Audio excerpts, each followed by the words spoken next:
So, hi guys! So, 1 month na nga pala yung nakalipas simula nung nagpakabit kami ng solar panel. So, ngayon, isi-share ko sa inyo kung magkano na nga ba yung naging bill namin after naming makabitan ng solar panel for 1 month. So, brief info lang, January 25 kami nagpakabit ng solar panel. Tapos, may 4 days doon na nasama sa reading ngayon na wala pa kaming solar. So, yung 4 days na yon is medyo malaki yung konsumo kasi nga nagwe-welding pa nun sa rooftop para dun ikabit yung mga solar panel. Tapos, syempre, yung mga appliances pa namin dito sa bahay, sabay-sabay pa ginagamit, 24 hours yung ibang gamit. So, mas malaki yung konsumo niya. So, last month pala guys, ito yung bill namin.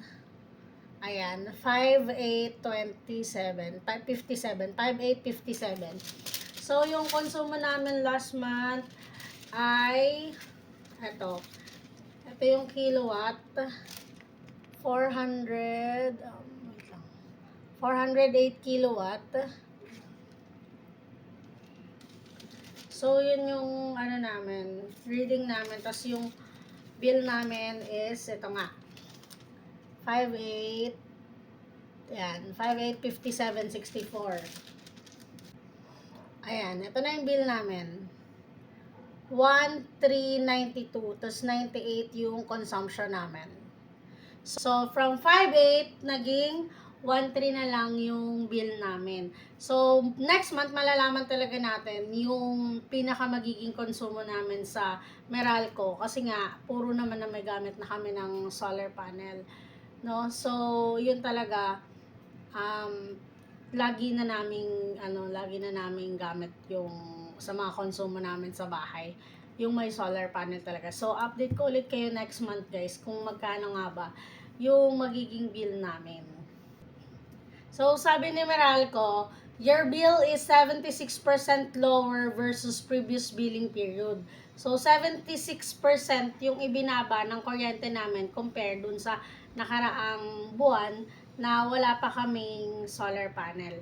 So, yung ganito guys, malaking bagay na din talaga to. Kasi nga, napakalaki na yun nung na-less natin sa bill natin. Tapos next month, syempre, mas bababa pa yun siya. Kasi nga, solar panel na lang yung magiging source ng electricity namin, lalo na kapag umaga. So, papakita ko naman sa inyo yung sa application, kung makikita natin doon kung ilan yung naging konsumo namin for 1 month na nakuha namin sa Meralco.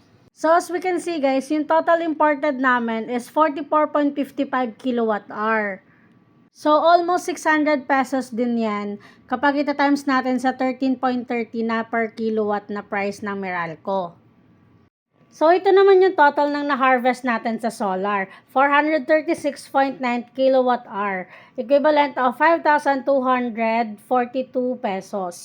So, plus natin yung nakuha natin sa grid, yung na-import natin kay Meralco na 44.55 kilowatt hour. So, ang total dapat ng bill namin is nasa 5,800 plus pa din.